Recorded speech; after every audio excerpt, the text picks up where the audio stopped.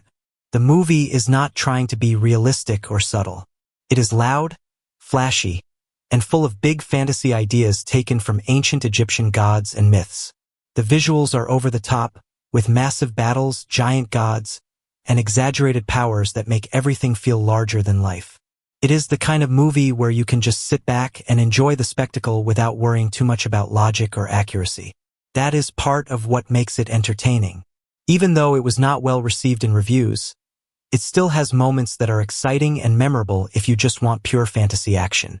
It is one of those films that is easier to enjoy when you stop expecting seriousness and just accept it as a big, chaotic adventure. This movie is underrated and you should check it out. It does not get the credit it deserves, and a lot of people seem to dismiss it too quickly without really giving it a fair chance. If you actually sit down and watch it without expecting something perfect, there is a lot more to enjoy than people admit. The visuals are strong, the action is entertaining, and it has a style that stands out compared to more serious or grounded films. It leans fully into being a fantasy adventure, and that commitment makes it more fun than its reputation suggests. Even when certain parts are uneven, it still manages to keep things moving and stay engaging. It is one of those movies that benefits from a second look, because the first wave of criticism often overshadows what it actually does well. If you are just looking for something entertaining and easy to watch, it is worth giving it a chance instead of writing it off completely. Get ready to embark on an exhilarating journey through the sands of time as we compare the Gods of Egypt movie to the captivating tales of Egyptian mythology. We'll uncover the truth behind the myths to explain the biggest similarities and differences. It's stated that before history began, Egypt was the birthplace of all life, a paradise of gods who created it. This is true. Egyptian mythology has multiple creation stories that involve gods creating Egypt in different ways. One prominent creation myth involves the god Adam, who emerged from the primordial waters of chaos and created himself. Adam then brought forth other gods, such as Shu, god of air, and Tefnut, goddess of moisture, who in turn gave birth to the earth god Geb and the sky goddess Nut. These deities, along with others, played significant roles in shaping the world and its natural phenomena. Another well-known myth centers around the god Ra, who is often depicted as the sun god. According to this myth, Ra created the world, including the gods and all living creatures, through the power of his thoughts and words. The gods decided to live in Egypt alongside their lesser creation, man. In Egyptian mythology, the gods did create people. There are several different myths that describe the creation of humanity, reflecting the complex and varied nature of Egyptian religious beliefs. Here are a few key myths that explain the creation of people. Khnum's potter's wheel. One of the most well-known creation myths involves the god Khnum, a deity associated with the Nile River and fertility. Khnum was believed to have created humans on his potter's wheel, fashioning them out of clay. He shaped each individual, determining their physical characteristics and destiny. This myth highlights the personalized creation of human beings and the intimate involvement of the gods in their formation. Adam and his offspring. According to the Heliopolitan creation myth, Adam, the creator god, produced the first gods, Shu, air, and Tefnut, moisture, through a process of self-generation. These gods then gave birth to Geb, earth, and Nut, sky, who in turn produced the gods Osiris, Isis, Seth, and Nephthys. Humanity was said to have sprung from the tears of Adam when he wept in joy upon being reunited with his children Shu and Tefnut, symbolizing the creation of humans as a result of divine emotion and interaction. Ra and the tears of joy. Another myth describes the sun god Ra, who also played a role in the creation of humans. According to this myth, humans were created from the tears of Ra. As Ra looked upon his creation, he wept, and from his tears, human beings were born. This story emphasizes the connection between the divine and the human, with humanity arising directly from the god's essence. Ptah's creative word. In the Memphite theology, the god Ptah, who was associated with creation through speech, created the world and everything in it, including humans, by speaking their names. Ptah's heart, thought, and tongue, speech, were believed to work together to bring things into existence. This myth underscores the power of divine speech and thought in the creation process. The gods were taller with gold running through their veins instead of blood. The idea that the gods in Egyptian mythology had gold in their veins instead of blood is not a widely attested belief in ancient Egyptian texts or mythology. The concept of gods having ichor, a golden or divine fluid, instead of blood, is more associated with Greek mythology rather than Egyptian mythology. In Greek mythology, ichor is often described as the ethereal, golden fluid that flows in the veins of the gods, giving them their immortality and divine status. Furthermore, in Egyptian mythology, the gods were often depicted as being larger than humans, but this was more symbolic than literal. The size difference in art and inscriptions was meant to convey their greater power, importance, and divine nature rather than to suggest that they were literally taller in physical terms. The gods could transform at will into all manner of frightening beasts. This is accurate. The gods in Egyptian mythology were often depicted as having the ability to transform into various forms, including animals. This ability to change shape was a common feature of many deities, reflecting their supernatural powers and their association with different aspects of the natural and divine worlds. Egypt itself was divided between two mighty brothers. Osiris, the god of life, was the beloved king of all the lands made bountiful by the Nile. His brother, Set, ruled the far barren desert, finding both strength and bitterness in his isolation. In Egyptian mythology, Egypt was not jointly ruled by Osiris and Set, but both played significant roles in the mythological history and the divine kingship narrative of Egypt. Set and Osiris are commonly depicted as brothers in ancient Egyptian mythology. According to the mythological narratives, Set and Osiris are two of the children of the sky goddess Nut and the earth god Geb, making them siblings. The time came for Osiris to crown a new king, his only son Horus. In Egyptian mythology, Horus is indeed the son of Osiris and Isis. This relationship is central to many of the mythological narratives that involve these deities. The main character is a mortal named Bek. He is not a character from traditional Egyptian mythology and was created specifically for the film. However, Bek was the name of a notable sculptor in ancient Egypt during the reign of Pharaoh Akhenaten. He was responsible for creating some of the distinctive artworks of the Amarna period, which are characterized by a more naturalistic and less idealized portrayal of figures compared to earlier Egyptian art. Bek is a thief. In Egyptian mythology, there aren't specific deities or characters who are explicitly identified as thieves in the same way as in some other mythologies.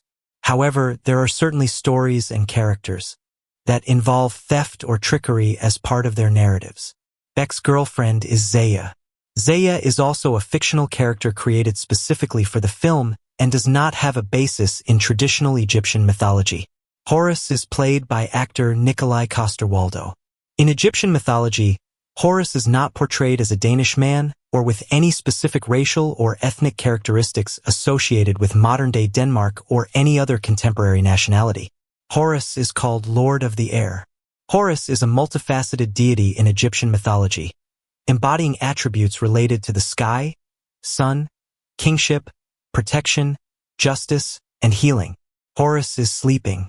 In Egyptian mythology, there isn't a clear consensus regarding whether the gods needed to sleep in the same way humans do. Horus is in love with Hathor, the goddess of love, joy, beauty, and fertility. In Egyptian mythology, there isn't a widely attested narrative depicting a romantic relationship between Horus and Hathor.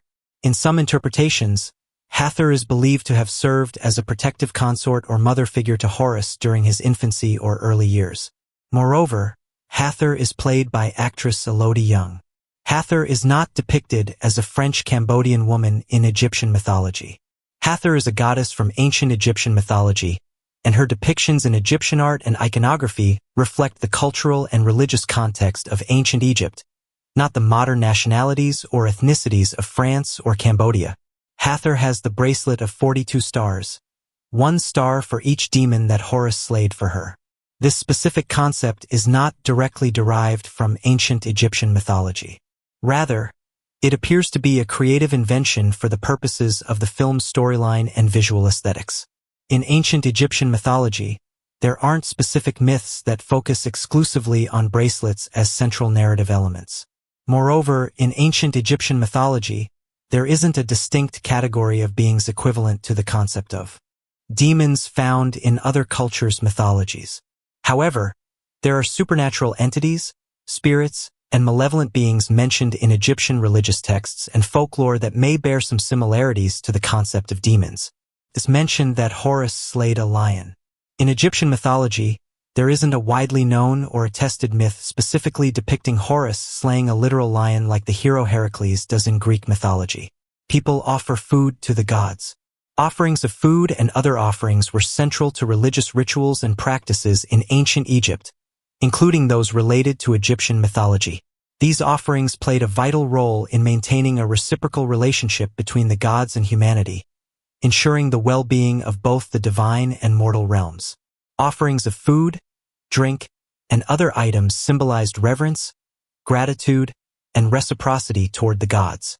These offerings were believed to sustain and nourish the divine beings, ensuring their continued favor and assistance to humanity.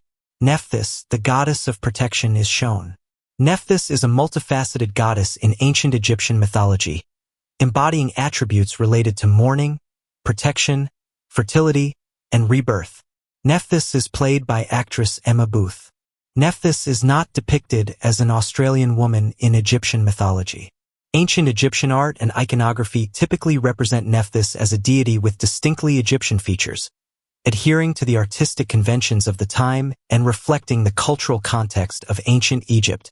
Thoth, the god of wisdom, is shown. Thoth's domain encompasses a wide range of attributes and responsibilities, making him one of the most complex and revered deities in ancient Egyptian mythology.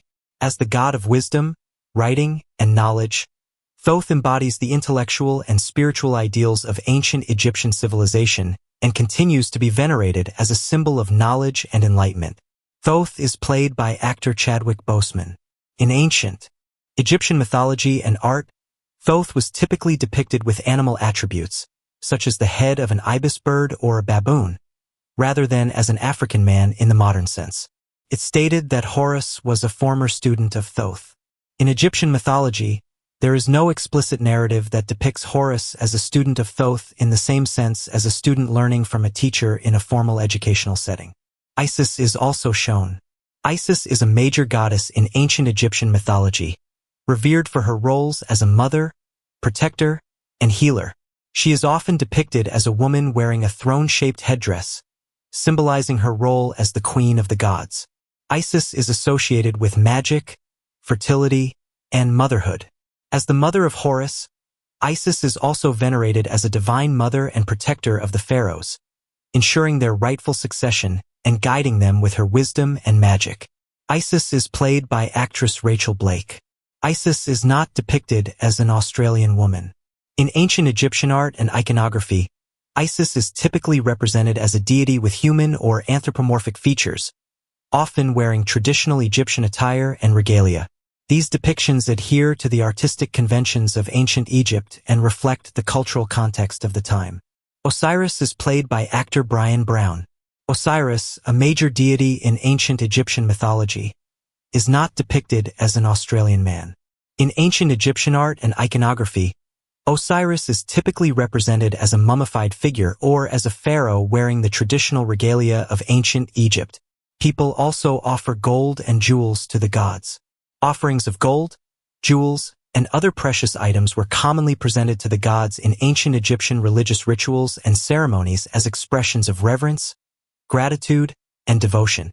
These offerings played a significant role in ancient Egyptian religion and were believed to honor the gods and ensure their favor and protection. The crowns in the movie are like traditional crowns, but Egyptian crowns were much different.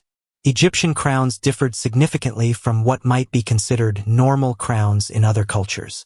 Egyptian crowns were deeply intertwined with religious symbolism, royal ideology, and the cosmological beliefs of ancient Egypt. Throughout ancient Egyptian history, various crowns held significant roles, serving both as symbols of authority and as key elements in religious rites. Each crown, worn by different pharaohs or deities, carried its own unique significance and symbolism. In early periods, such as in Upper Egypt, the color white held particular importance, symbolizing kingship or Nisit.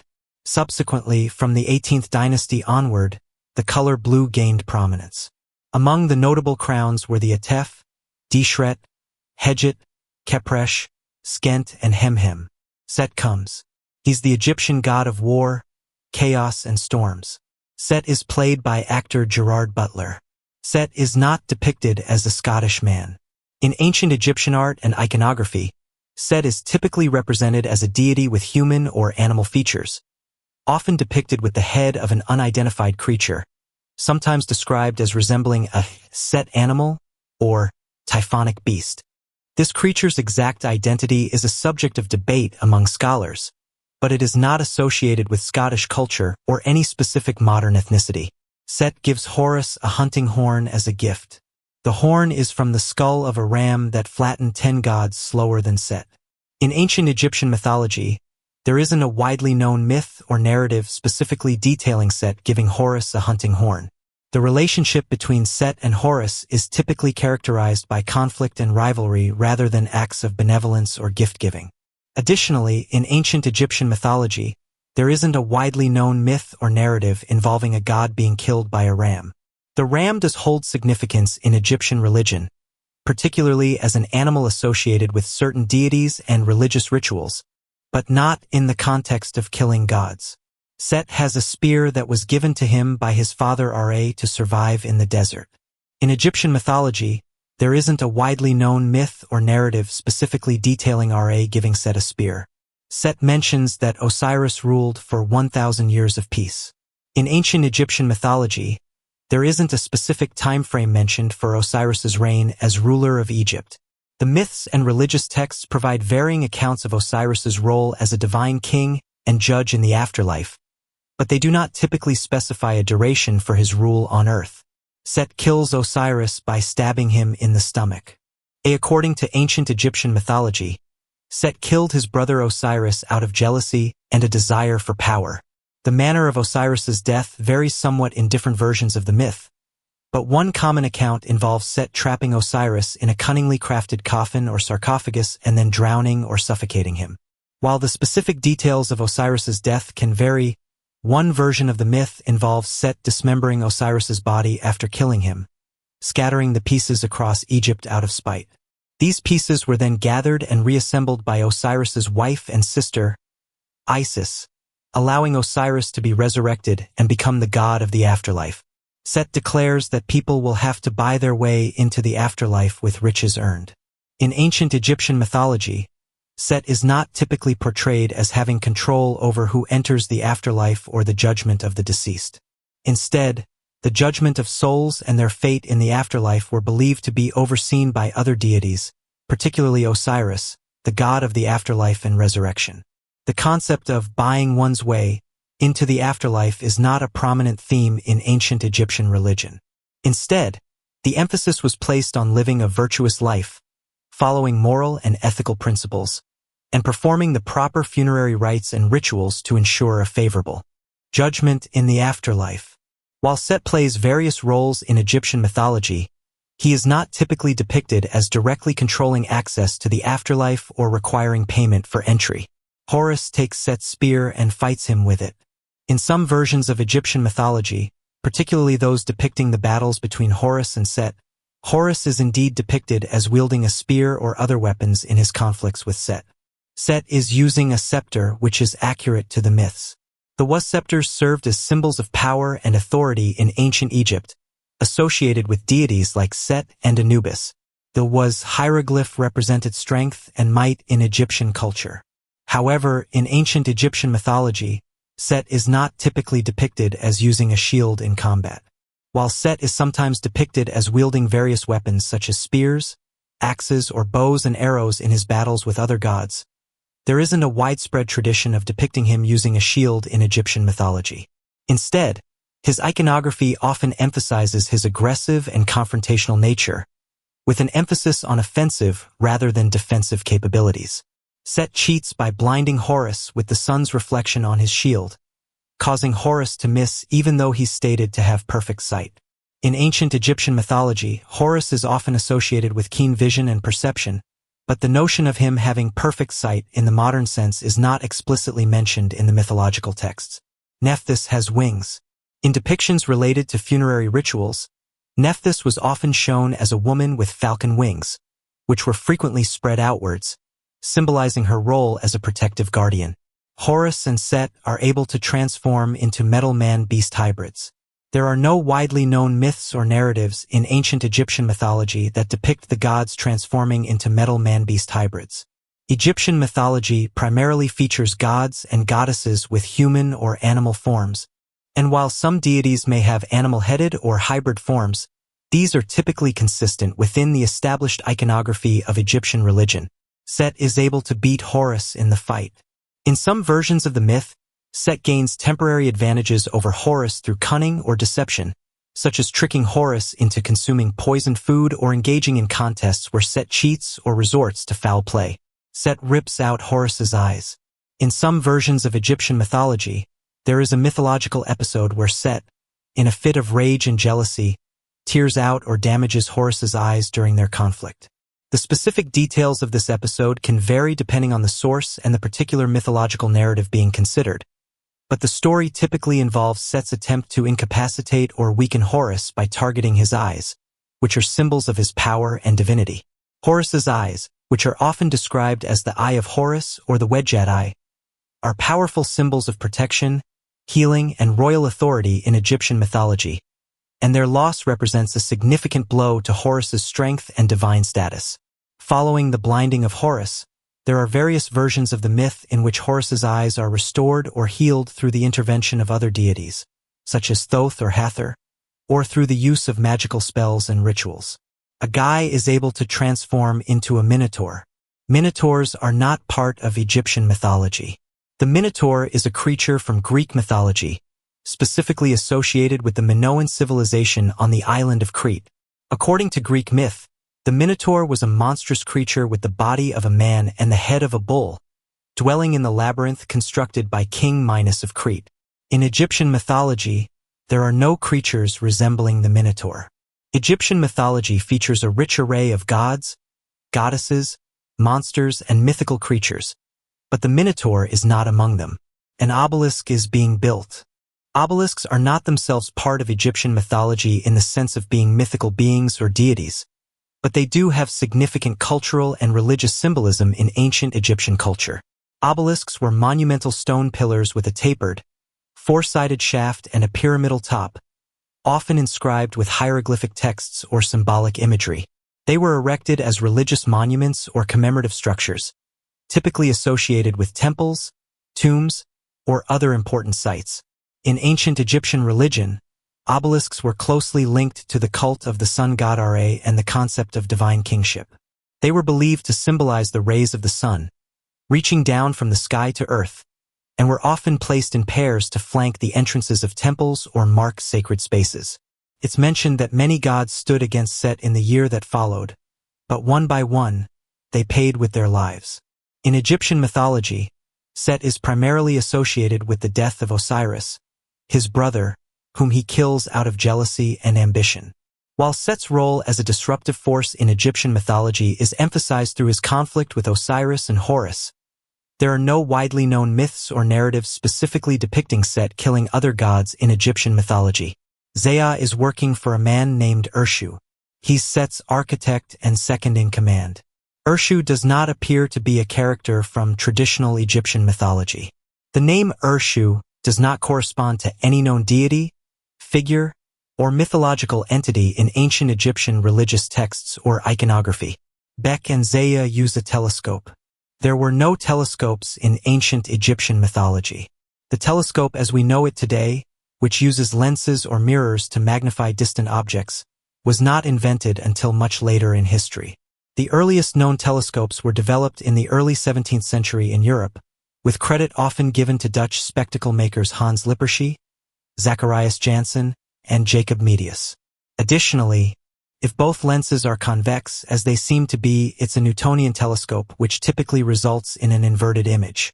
Beck finds the plans to Set's pyramid, which contains a massive fire pit to the center of the world, which is the source of Set's power. In Egyptian mythology, there is no mention of Set having a pyramid associated with him. Pyramids in ancient Egypt were primarily built as monumental tombs for pharaohs and other elite individuals, not as symbols or structures specifically associated with gods or deities. There is also no mythological tradition in Egyptian mythology that suggests Set's power originates from a massive fire pit at the center of the world. The concept of a massive fire pit at the center of the world is not a motif found in ancient Egyptian mythology, but rather a theme more commonly associated with other mythological traditions or cultural beliefs. In Egyptian mythology, the sources of power for gods and goddesses are typically depicted as more closely tied to their roles, attributes, and relationships within the cosmic order of the Egyptian pantheon. Set is standing in red lighting. In Egyptian mythology, Set is indeed associated with the color red. The color red was symbolic of many aspects associated with Set, such as desert storms, the destructive power of the sun, and the violence and bloodshed often attributed to him. In Egyptian art and iconography, Set is sometimes depicted with red-colored skin or wearing red clothing to symbolize his association with these attributes. Set sleeps with Hathor. In Egyptian mythology, Set is not traditionally considered to be in a relationship with Hathor. There are various myths and stories within Egyptian mythology, but Set and Hathor are not typically linked romantically or through marriage in the traditional mythological canon. Furthermore, there is no prominent story or myth that suggests Set kept Hathor prisoner. Set has his own knife. In Egyptian mythology, Set is often depicted with various weapons, including a knife or dagger. Set eats some food. In Egyptian mythology, gods were often depicted partaking in food and drink, but their consumption was symbolic rather than a necessity for survival. Some elephants are pulling carts of gold. Elephants do not play a prominent role in Egyptian mythology. The animals that are central to Egyptian mythological narratives tend to be those that were more common in the region and had significant symbolic meaning within Egyptian culture, such as cats, hawks and falcons, and crocodiles. However, elephants were known to the ancient Egyptians, primarily through their interactions with neighboring regions where elephants were more common, such as Nubia. While they were not central figures in Egyptian myths or religious practices, they were acknowledged in Egyptian art and texts, often in the context of trade or as exotic animals. Beck sneaks into Set's vault, where one of Horus's eyes is stored. In some versions of the myth, after Set tears out Horus's eye, he indeed keeps it or hides it, reflecting his role as a god of chaos and disorder. However, the myth typically emphasizes the restoration and healing of the eye rather than its prolonged captivity. Set has a ton of scorpions in his vault. In Egyptian mythology, Set is indeed associated with scorpions. Scorpions, being dangerous and venomous creatures, fit well with Set's attributes of violence and danger. However, Set is not the primary deity associated with scorpions. That role belongs to the goddess Serket, who is specifically the goddess of scorpions. Serket was believed to protect people from scorpion stings and venomous bites, and she played a role in the afterlife, protecting the deceased. Beck has to bypass a bunch of traps. In Egyptian mythology, there isn't a specific story that revolves around characters bypassing traps in a vault in the same way that one might find in modern adventure tales. The first trap is triggered by someone's shadow. In ancient Egyptian mythology and religious beliefs, the shadow held significant symbolic and spiritual meaning. The shadow was considered an integral part of an individual's essence, representing their existence and connection to the afterlife. It symbolized the connection between the physical world and the spiritual realm, serving as a link that transcended mortal boundaries. Beck successfully retrieves Horus's eye and uses it to scare off the scorpions. In Egyptian mythology, scorpions are not specifically associated with being scared of light or Horus. Zaya is killed when Urshu shoots an arrow into her heart. In Egyptian mythology, there isn't a specific myth or character who dies after getting shot in the heart with an arrow in the same way that one might find in certain other mythologies or fictional stories. Beck goes to the temple where Horus has been exiled to. In Egyptian mythology, after Set tore out Horus's eyes during their conflict, Horus sought help from other gods to heal and restore his sight. The specifics of where Horus went immediately after the incident may vary depending on the version of the myth, but generally, Horus would have sought out Thoth or another deity for assistance. Horus calls forth Anubis to bring Zaya's soul to the afterlife. Anubis in this movie is fairly accurate to the myths. Anubis is one of the most iconic and enduring figures in ancient Egyptian mythology. He is commonly depicted as a jackal-headed deity or as a jackal. Anubis held several important roles within Egyptian religion and funerary practices. Anubis was closely associated with the process of mummification and the rituals surrounding death and the afterlife. He was believed to oversee the embalming process, ensuring that the deceased's body was properly preserved for the journey to the afterlife. Anubis played a crucial role in guiding the souls of the deceased through the perilous journey to the afterlife. Anubis is wielding a staff. In Egyptian mythology, Anubis is not typically depicted as wielding a weapon. Instead, he is more commonly depicted holding or using ritual objects associated with his roles as a god of embalming, funerary rites, and the afterlife. Anubis is often depicted holding the scepter, which symbolizes power and dominion. This scepter is not a weapon but rather a symbol of authority and divine protection. Additionally, Anubis is frequently shown with the Ankh, an ancient Egyptian symbol representing life and immortality. The Ankh is not a weapon either but is instead a symbol of the life-giving power associated with the afterlife and resurrection. Beck gives Horus his eye.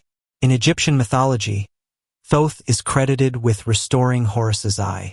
Beck agrees to show Horus how to get into Set's pyramid if he can bring Zaya back. Horus mentions that if he kills Set and becomes king before Zaya reaches the final gate of the afterlife, he might be able to save her. In Egyptian mythology, the concept of bringing a human back to life before they reach the final gate in the afterlife is not a common theme, and such an event is generally not depicted in traditional myths. In Egyptian mythology, there isn't a specific narrative where Horus teams up with mortal thieves to defeat Set. The primary focus of the mythological stories surrounding Horus and Set centers on the divine conflict between these two gods and their respective allies, rather than on collaborations with mortal thieves. Set orders his soldiers that if they die in battle and travel the 9 gates, they should tell his brother who they worship. In Egyptian mythology, Osiris is indeed the ruler of the afterlife. After being murdered and dismembered by his brother Set, Osiris was resurrected by his wife Isis with the help of other deities. This resurrection, however, was not a return to earthly life but a transformation into the ruler of the afterlife. Furthermore, the concept of the afterlife involves navigating a complex and challenging journey, but the idea of 9 gates specifically is not a standard element. Ancient funerary texts offer various descriptions of the afterlife gates, sometimes listing over 1,000 guardian deities. Generally, each gate was guarded by a minor god who allowed entry only to souls that could pronounce the god's secret name, acting like a password. Many tombs in the Valley of the Kings feature inscriptions from the Book of Gates, which describes the 12 gates or pylons of the underworld. Despite being envisioned as architectural barriers, these gates were each named after goddesses. Horus can't transform without both of his eyes, and he needs to pray for strength. In Egyptian mythology, Horus's eyes hold significant symbolic meaning, but there isn't a specific myth that details Horus needing both of his eyes to transform in a literal sense. Horus flies back to Ra's ship in the sky. In Egyptian mythology, Ra, the sun god, is often depicted as traveling across the sky in a solar bark or boat. This celestial ship plays a crucial role in the mythological representation of Ra's daily journey and the broader themes of life, death, and rebirth in ancient Egyptian belief. Ra's journey begins at dawn when he rises in the east. Each day, He travels across the sky in his solar bark, bringing daylight to the world and sustaining life. This journey continues until sunset when Ra descends in the west. The sun's daily movement across the sky symbolizes the continuous cycle of life and renewal, an essential concept in Egyptian cosmology. After setting in the west, Ra's journey does not end. He continues his voyage through the Duat, the Egyptian underworld, during the night. This nocturnal journey is fraught with challenges and dangers, including battles against the chaos serpent Apophis, who seeks to prevent Ra from being reborn. The nightly struggle between Ra and Apophis represents the eternal battle between order and chaos, a central theme in Egyptian mythology. Each morning, Ra is reborn, emerging victorious from the underworld and rising in the east once more. This daily cycle of death and rebirth reflects the natural rhythms of the world and the enduring resilience of life. It symbolizes renewal and the triumph of order over the forces of chaos and darkness. Ra's journey in the solar bark is often depicted with accompanying deities who aid and protect him. During his night voyage through the Duat, gods like Set are shown defending Ra against the attacks of Apophis. These mythological narratives emphasize the collaborative efforts of the gods to maintain cosmic order and ensure the continuation of life. Bek gets burned by the sun, so he has to stay in Horus's shadow. The concept of mortals being directly burned by the sun isn't a prevalent theme in Egyptian mythology. However, the harshness of the desert sun and the potential for harm it could cause were well understood by the ancient Egyptians. The duality of the sun's power, both life-giving and potentially destructive, is reflected in their mythology. Ra is played by actor Geoffrey Rush. In Egyptian mythology, Ra is not depicted as an Australian man. Ra is typically depicted in Egyptian art and iconography as a human figure with the head of a falcon or as a falcon-headed deity. This falcon-headed form is one of the most common representations of Ra, emphasizing his association with the sun and the sky. The earth is shown to be flat. In ancient Egyptian mythology, the concept of the earth being flat isn't explicitly addressed in the surviving texts and religious beliefs. The ancient Egyptians had a cosmological worldview that was influenced by their observations of the natural world, religious beliefs, and cultural traditions. In ancient Egyptian mythology, Apophis is depicted as a powerful and malevolent serpent or snake, rather than an evil cloud monster. In Egyptian mythology, Ra is not commonly depicted as using a spear. Instead, Ra is typically associated with other symbols and weapons that emphasize his role as the solar deity and ruler of the cosmos. Ra is often depicted carrying or wearing symbols of kingship and power, such as the Ankh, a symbol of life, the scepter, a symbol of authority, or the Jed pillar, a symbol of stability and endurance. These symbols emphasize Ra's status as the king of the gods and the cosmic order he represents. Ra isn't angry about Set killing Osiris since he found them both of his sons to be equal in his eyes and the uncertainty of their destinies is his will. In Egyptian mythology, the response of Ra to the murder of Osiris by Set varies depending on the specific version of the myth. While Ra is not always depicted as directly expressing anger at Set for killing Osiris, the gods in general are often portrayed as being disturbed by the events surrounding Osiris's death. In some versions of the myth, Ra may play a role in the aftermath of Osiris's murder, such as assisting in the search for Osiris's body or participating in the judgment of Set for his actions. Horus fills his flask with divine water. He plans to use the divine water to quench Set's fire. In Egyptian mythology, the idea of Ra's boat carrying divine water isn't explicitly mentioned in the surviving mythological texts. Ra mentions writing on papyrus. Papyrus, the paper made from the papyrus plant, does not feature prominently in Egyptian mythology in the same way as the plant itself does. However, the use of papyrus as a writing material had significant implications for the preservation and transmission of mythological stories, religious texts, and cultural knowledge in ancient Egypt. Ra doesn't approve of how Set rules, but he's uncertain that Horus would be much better. While Ra may not explicitly express approval or disapproval of Set's rule over Egypt in the surviving mythological texts, Set's actions are generally seen as contrary to the principles of order and justice that Ra represents. While there may not be explicit narratives that focus solely on the relationship between Ra and Horus, They are often depicted as allies and collaborators in the broader context of Egyptian mythology. Their shared goals of maintaining order, protecting the realm, and upholding the divine kingship of Egypt suggest a positive and cooperative relationship between them, even if it is not explicitly detailed in the surviving mythological texts.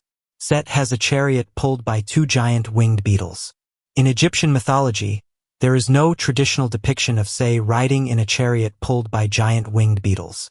While the ancient Egyptians did use chariots in warfare and transportation, and various deities were associated with specific animals or vehicles, there is no specific mythological tradition or depiction of Set riding in a chariot pulled by winged beetles in the surviving Egyptian texts and iconography. Nephthys has been making burial shrouds. In Egyptian mythology, Nephthys is primarily known as the goddess of mourning, lamentation, and protection. While she is not specifically associated with the making of burial shrouds in the surviving mythological texts and iconography, she does play important roles in funerary rituals and beliefs. Nephthys says that she married Set because she thought he was handsome. In Egyptian mythology, the reasons behind Nephthys marrying Set are not explicitly detailed in the surviving mythological texts. Nephthys mentions that Ra ensured Set would never have a child. In Egyptian mythology, Set is not commonly depicted as having children in the same way as some other gods and goddesses. While Set's familial relationships are mentioned in various mythological texts, his offspring are not prominent figures in the surviving narratives. That being said, there are some references in Egyptian texts to Set having offspring, though these are not as well documented or prominent as the offspring of other gods and goddesses. For example, in some sources, Set is said to be the father of various minor deities or mythical creatures, but these relationships are not elaborated upon in detail.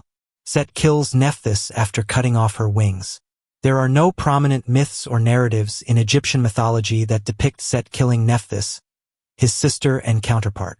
Set and Nephthys are both important deities in Egyptian religion, but their relationship is not typically portrayed as adversarial in the same way that Set's conflicts with Osiris or Horus are depicted. Horus fights and kills several minotaurs. Horus fighting and killing minotaurs does not appear in traditional Egyptian mythology. The minotaur is a creature from Greek mythology, specifically associated with the myth of Theseus and the labyrinth on the island of Crete. The minotaurs also have gold blood. In Greek mythology, there is no mention of minotaurs having gold blood. The goddesses Astarte and Anat are shown. They're loyal to Set. In Egyptian mythology, Astarte is not a prominent figure. Astarte, also known as Ashtoreth, is primarily a deity from ancient Near Eastern mythology, particularly associated with the Phoenician, Canaanite, and Mesopotamian cultures. Astarte is a goddess of fertility, love, and war in Near Eastern mythology. She is often depicted as a mother goddess associated with fertility and the cycle of life. Astarte was worshipped through rituals, ceremonies, and festivals, and she held significant influence in the religious beliefs and practices of the ancient Near Eastern peoples. While Astarte may have been known to the ancient Egyptians through cultural and trade exchanges with neighboring regions, she is not a deity that features prominently in traditional Egyptian mythology. The Egyptian pantheon includes its own distinct set of gods and goddesses, each with their own roles, attributes, and associations. Anat is not a prominent figure in Egyptian mythology. Anat is primarily a deity from ancient Near Eastern mythology, particularly associated with the Canaanite and Phoenician cultures. In Near Eastern mythology, Anat is a goddess of war, hunting, and fertility. She is often depicted as a fierce and powerful warrior goddess, associated with martial prowess, victory in battle, and the hunt. Anat was worshipped through rituals, ceremonies, and festivals, and she held significant influence in the religious beliefs and practices of the ancient Near Eastern peoples. While Anat may have been known to the ancient Egyptians through cultural and trade exchanges with neighboring regions, she is not a deity that features prominently in traditional Egyptian mythology. The Egyptian pantheon includes its own distinct set of gods and goddesses, each with their own roles, attributes, and associations. Astarte is played by actress Yaya Deng. In ancient Near Eastern art and iconography, Astarte is typically depicted according to the artistic conventions of the cultures that worshipped her. such as the Phoenicians and Canaanites. These depictions do not usually portray Astarte as an African woman. Instead, she is often represented in a manner consistent with the artistic styles and conventions of the ancient Near East. Anat is played by actress Abby Lee. Anat is primarily a deity from ancient Near Eastern mythology, particularly associated with the Canaanite and Phoenician cultures. In the artistic representations and iconography of these cultures, Anat is typically depicted according to their artistic conventions and religious beliefs, rather than being portrayed as specifically Australian. Set wants Hathor to take him to the land of the dead since she was a counselor to the dead. In ancient Egyptian mythology, Hathor is primarily known as a goddess associated with joy, love, beauty, fertility, and motherhood. While she is not typically described as a counselor to the dead in the same way as gods like Anubis or Thoth, she does play important roles in the afterlife beliefs and funerary practices of ancient Egypt. Hathor is often depicted as welcoming the deceased into the afterlife and providing them with nourishment, protection, and guidance on their journey to the realm of the dead.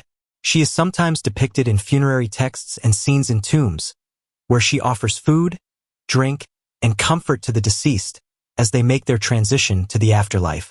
Additionally, Hathor is closely associated with the concept of rebirth and renewal, particularly in her role as the goddess of the sky and the celestial cow. In this aspect, she is sometimes depicted as nurturing and sustaining the deceased as they undergo the process of transformation and renewal in the afterlife. Hathor can create visions in the sand and see where Horus is. In ancient Egyptian mythology, Hathor is not typically associated with divination powers.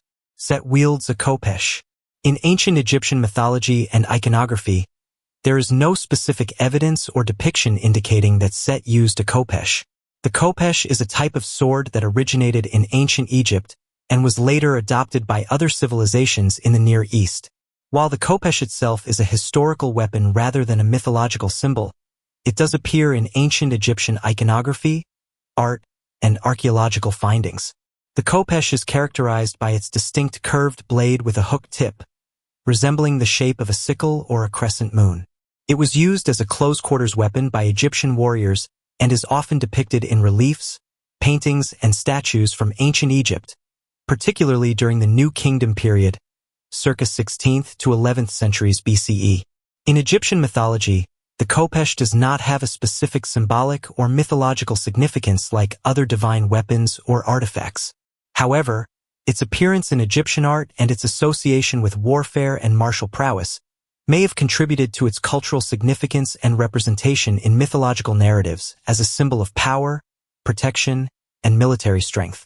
When Hathor takes off her bracelet, she gets teleported away. In ancient Egyptian mythology, there are no explicit references to Hathor possessing the ability to teleport in the modern sense of the term. The concept of teleportation, as we understand it today, was not a common theme in ancient Egyptian religious texts or iconography. Horus and Bek camp out at Osiris's first temple. Osiris, one of the central deities in ancient Egyptian mythology, was honored with temples throughout ancient Egypt. These temples served as centers of worship and ritual, where priests and devotees could perform ceremonies, make offerings, and pay homage to the god. The most famous temple dedicated to Osiris was the Temple of Osiris at Abydos, located in Upper Egypt. This temple, known as the Osirian, was one of the most important religious sites in ancient Egypt and was dedicated to Osiris as the god of the afterlife and the ruler of the underworld. It served as a focal point for the Osirian cult and was believed to be the burial place of Osiris's head, which was said to have been brought to Abydos by Isis after his murder by Set. In addition to the Temple of Osiris at Abydos, there were other temples dedicated to Osiris throughout Egypt, particularly in the major religious centers and cities. These temples varied in size and importance, but all played a role in the veneration of Osiris and the perpetuation of his cult. The worship of Osiris was widespread in ancient Egypt, and his temples served as important religious and cultural institutions where devotees could connect with the divine and seek the blessings and protection of the god of the afterlife. Horus mentions that Set brought Osiris here to be butchered. His body was cut into 14 pieces and his heart was never found. Isis's tears salted the earth before she took her own life. The number of pieces into which Osiris was cut varies depending on different versions of the myth and sources. The most commonly cited number is 14 pieces. According to some accounts, Set cut Osiris's body into 14 parts and scattered them across Egypt. These pieces were then gathered by Osiris's sister-wife Isis and her sister Nephthys, who embarked on a quest to reassemble his body and restore him to life. In Egyptian mythology, Osiris's heart is not specifically mentioned as one of the body parts that were cut apart and scattered by his brother Set after his murder. Isis, in Egyptian mythology, does not have a traditional death story. Unlike mortal beings, gods and goddesses in mythology are typically immortal and do not experience death in the same way as humans. Instead, they are eternal and transcend mortal concepts like life and death. Therefore, there is no mythological account of Isis dying in the traditional sense. Astarte and Anat ride giant pet snakes. Beck mentions that those aren't pets and cats are pets. Cats were indeed sacred to the ancient Egyptians. Cats held a special and revered status in ancient Egyptian society, closely associated with the goddess Batet. Batet was depicted as a lioness or as a woman with the head of a lioness or a domestic cat. She was the goddess of home, fertility, childbirth, and protector of the home and family. Cats were highly valued for their ability to hunt and kill rodents, which threatened food supplies and were carriers of disease. They were kept as pets and employed as vermin hunters in ancient Egyptian households. Cats were often depicted in religious art and were believed to ward off evil spirits and bring blessings to their owners. Killing a cat, even accidentally, was considered a serious offense punishable by law in ancient Egypt. Cats were so highly regarded that they were mummified after death and buried with honors in special cemeteries. In ancient Near Eastern mythology, there are no specific myths or widespread depictions of Astarte and Anat riding giant pet snakes. The snakes can also breathe fire. In ancient Egyptian mythology, there are no specific myths or widespread depictions of fire-breathing snakes.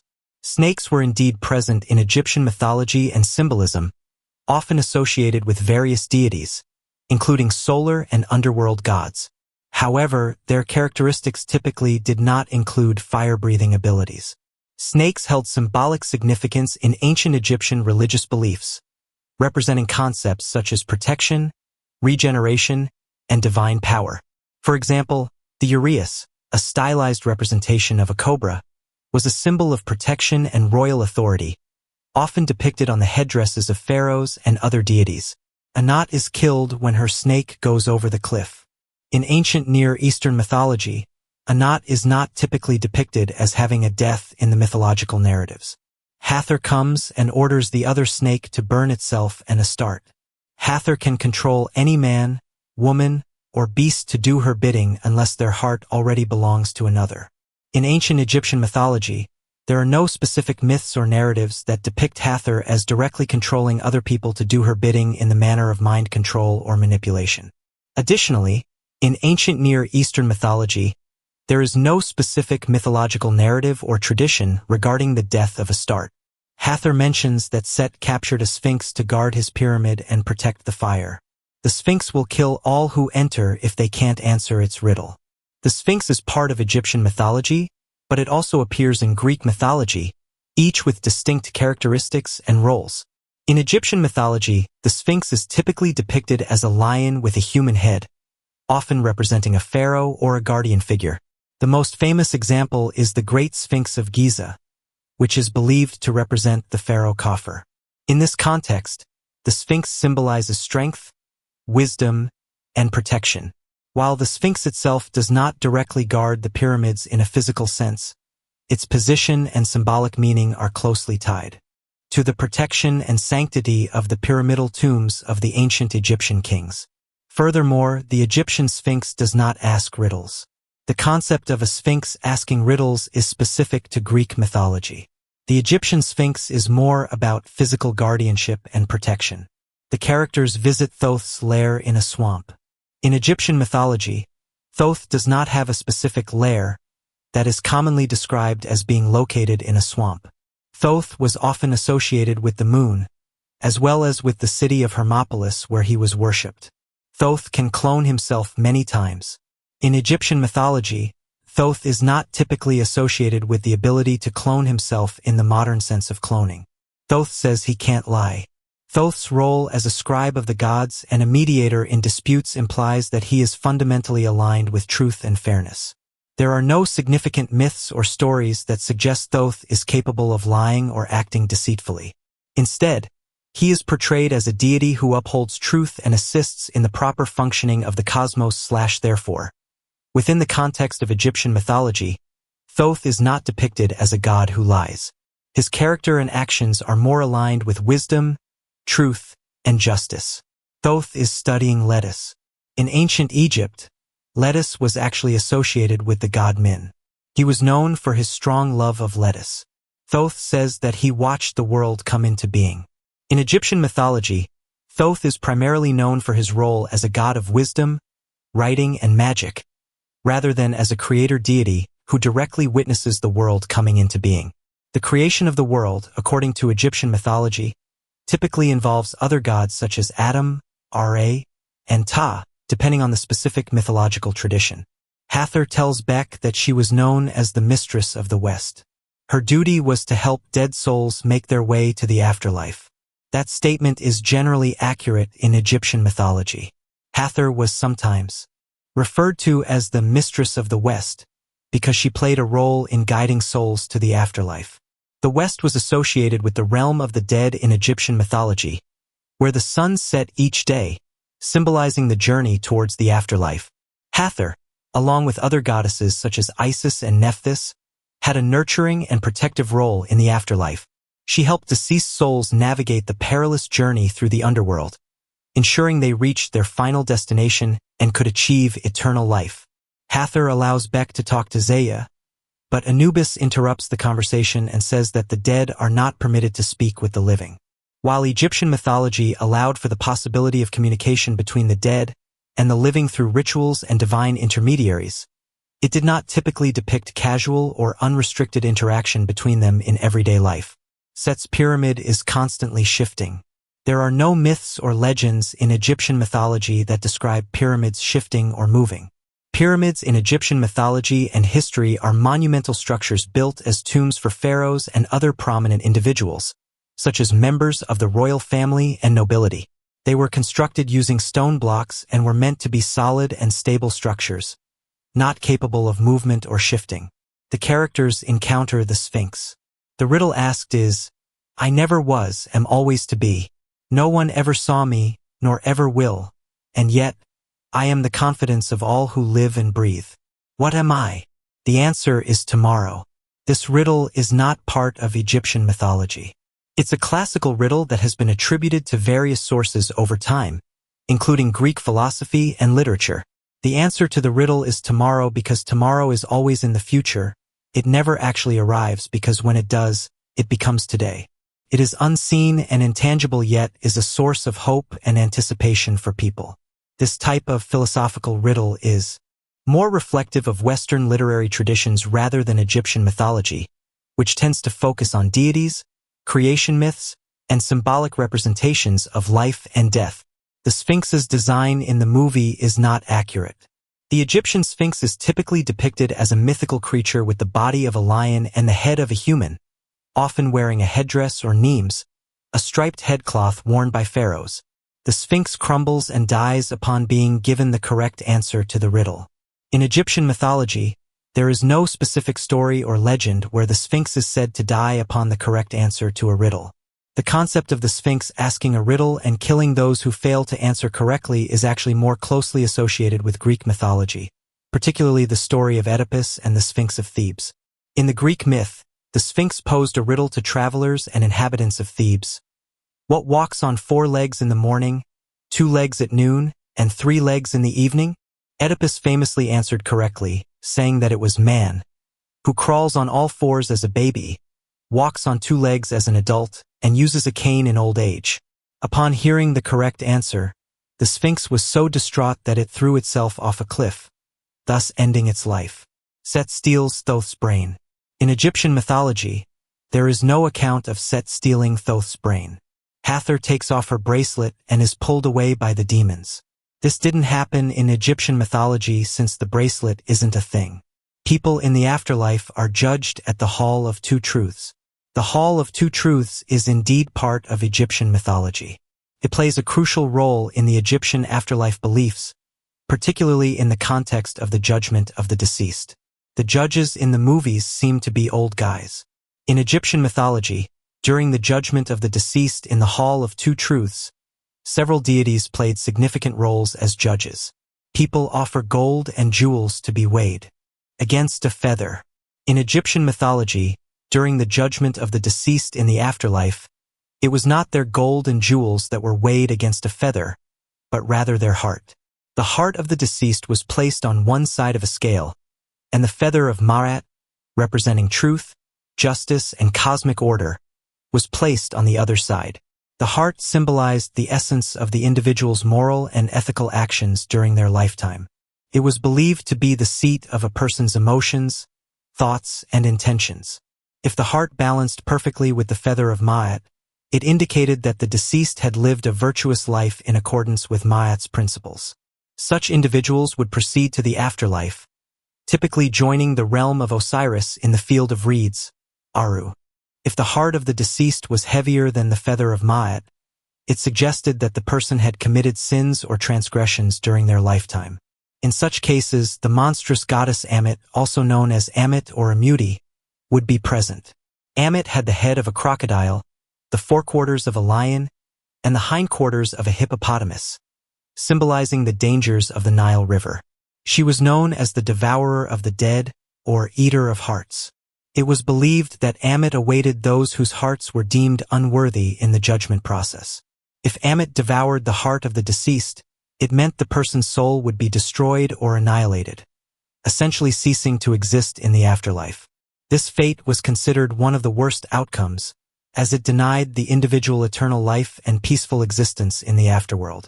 Set absorbs the body parts he stole from the other gods. There's Nephthys' wings, Thoth's brain, Osiris's heart, and Horus's eye. There is no specific myth or widely accepted account where Set absorbs body parts from other gods in the literal sense. Set flies to Ra's ship to confront him. Set interacts with Ra, the sun god, in Egyptian mythology, but their relationship is complex and characterized by both cooperation and conflict. Set is angry because Ra denied him a child. In Egyptian mythology, there is no specific myth or widely known story where Ra directly denies Set a child. There is no specific myth or canonical explanation that explicitly states why Set could not have children. Ra wants Set to take his place and fight Apophis night after night. In Egyptian mythology, there is no specific myth or widely known story where Ra, the sun god, explicitly desires for Set to take his place as the ruler of the gods or as the sun god himself. Set says that he wants immortality. In Egyptian mythology, there is no specific myth or widely known story that explicitly states that Set desired immortality in the same sense as humans might seek it. Set plans to destroy the afterlife itself so that he can be immortal. In Egyptian mythology, there is no explicit myth or widely known story that states Set desired to destroy the afterlife. Set defeats Ra and takes his spear. While Set and Ra may come into conflict in mythological narratives, Ra's status as a central deity associated with creation, order, and the sun generally positions him as more powerful and authoritative within the Egyptian pantheon. Apophis attacks the afterlife and Anubis holds him off. Apophis is not depicted as attacking the afterlife itself in Egyptian mythology, but rather as a malevolent force that seeks to disrupt the order of the cosmos by threatening Ra and the continuity of life and creation. Horus and Bek need to make it back to the capital. Nephthys allows them to use her flying chariot, even beyond death. While Nephthys' role in Egyptian mythology is complex and multifaceted, she is portrayed at times as supporting Horus, particularly in his struggle against Set to uphold the rightful succession and cosmic order established by Osiris. Her actions contribute to the broader narrative of divine conflict and the eventual restoration of Ma'at, truth, justice, and cosmic order within Egyptian religious beliefs. In Egyptian mythology, there is no specific mythological account that attributes a flying chariot to Nephthys. Chariots are indeed present in Egyptian mythology and are often associated with deities such as Ra, who travels across the sky in his solar bark or chariot. However, Nephthys depictions typically focus on her role as a supportive figure to her sister Isis, as well as her relationship with other deities like Osiris and Set. Horus mentions that Set plans to allow Apophis to destroy the Nile, which is the source of all life. In ancient Egyptian mythology and culture, the Nile River held immense importance and was indeed considered the source of life, prosperity, and fertility. If the Nile River were somehow destroyed or severely disrupted in ancient Egypt, it would have had catastrophic consequences for the civilization and its people. The Nile provided the primary source of water for drinking, agriculture, and livestock throughout ancient Egypt. Without the Nile's waters, the land would quickly become arid and unsuitable for farming, leading to widespread drought and famine. Its destruction would have had far-reaching consequences, potentially leading to the collapse of society, severe food shortages, and the displacement of populations. Therefore, in the context of ancient Egypt, the Nile's existence and health were crucial for the continuation of life and prosperity. The characters ride an elevator. In Egyptian mythology and ancient Egyptian culture, there is no evidence or mention of elevators or devices resembling modern elevators with pulleys or any other mechanical means. These pulley systems and ramps were used primarily for horizontal and inclined movement rather than vertical transportation like elevators. The concept of a vertical elevator, which relies on counterweights and pulleys to lift people or goods vertically between floors, was not known or utilized in ancient Egypt. Urshu mentions that Set's obelisk stands at 2,220 cubits. 2,220 cubits is an exceptionally tall measurement when considering ancient Egyptian structures like obelisks. The tallest standing ancient Egyptian obelisk, the Lateran obelisk in Rome, is about 32 meters, 105 feet, tall. This corresponds to around 60 to 70 cubits in ancient Egyptian measurements. Therefore, 2,220 cubits would equate to an extraordinary height of over 1,150 meters, nearly 3,775 feet, if we consider the standard royal cubit length. Such a height vastly exceeds any known ancient Egyptian structure and is far beyond the practical or logistical capabilities of ancient Egyptian construction techniques. In Egyptian mythology, the number 2,220 does not hold any specific or widely recognized symbolic significance as a standalone number. Ancient Egyptian numerology and symbolism were deeply tied to their religious beliefs, cosmology, and cultural practices, but specific numbers often held significance in contexts related to mythology, astronomy, religious rituals, and architectural principles. Urshu says that the obelisk was built from 7 billion blocks of granite, 5 billion slabs of Tura limestone, and 9 billion talents of gold. The quantities mentioned are immense and would represent an enormous amount of material and resources by any standard, ancient or modern. 7 billion blocks of granite would be an extraordinarily large amount of stone. Each block would typically weigh several tons, depending on its size, and they would collectively require extensive quarrying, transportation, and labor to cut and shape into the desired obelisk form.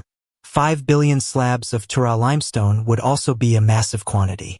Tura limestone was prized for its quality and was used extensively in ancient Egyptian architecture and monuments.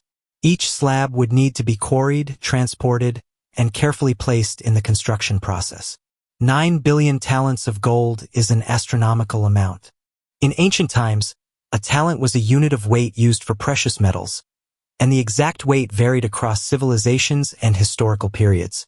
However, even with conservative estimates, this amount of gold would be far beyond any known historical stockpiles or reserves.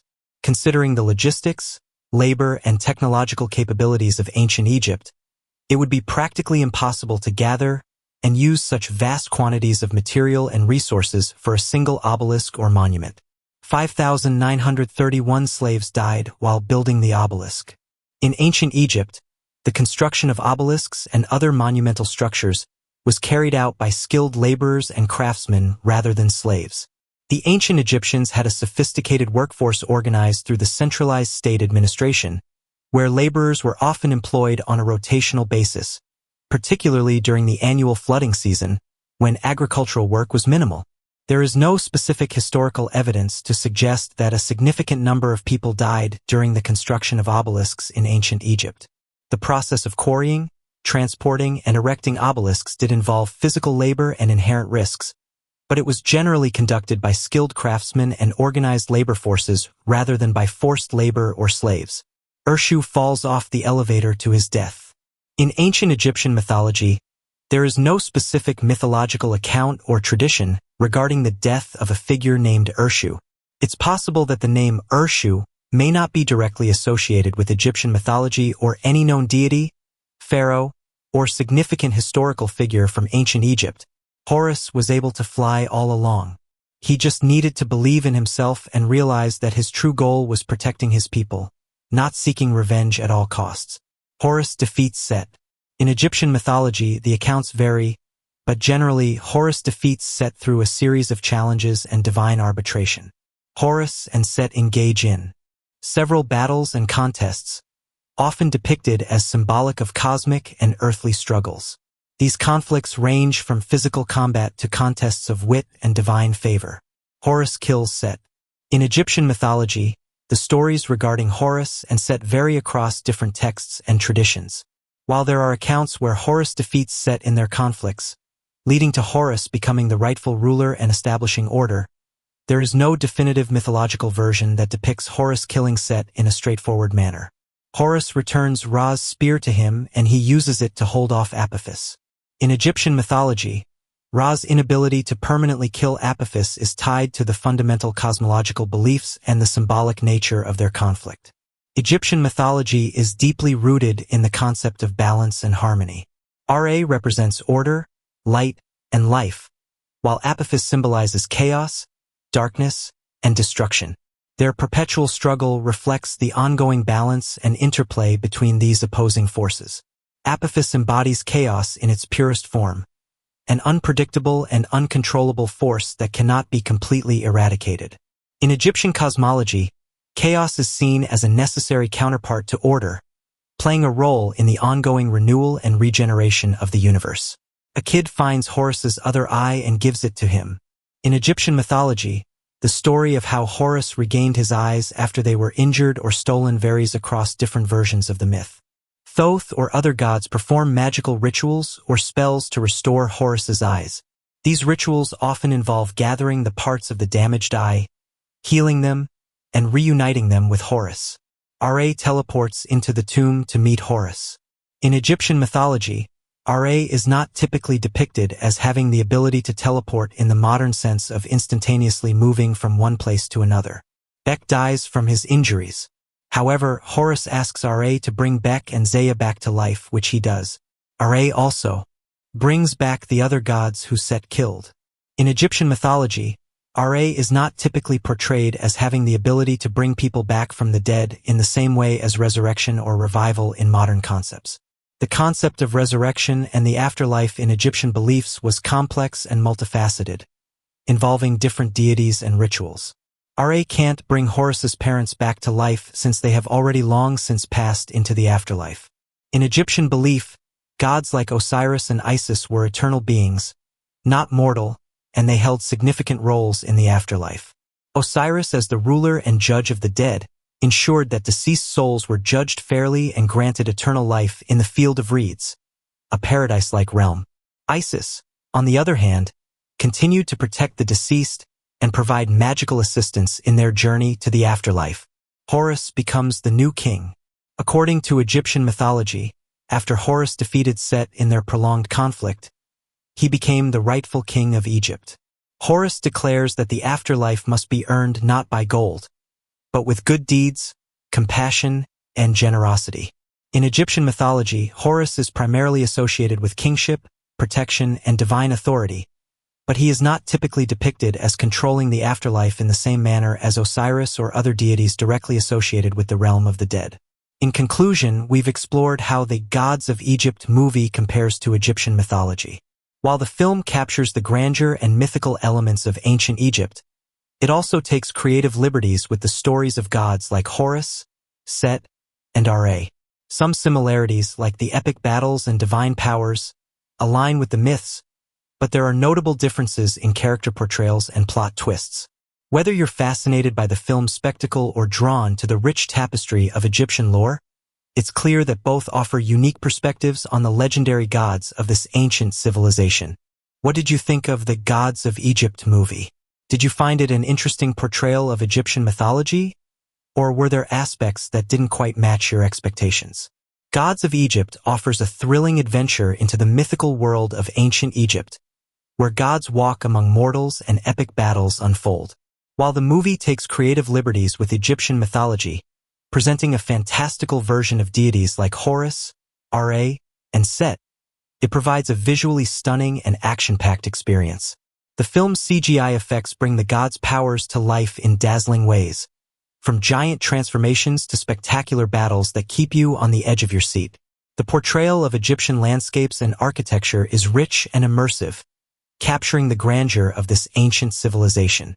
Despite its departures from traditional myths, Gods of Egypt offers a fresh and imaginative take on familiar characters, making them more accessible to modern audiences.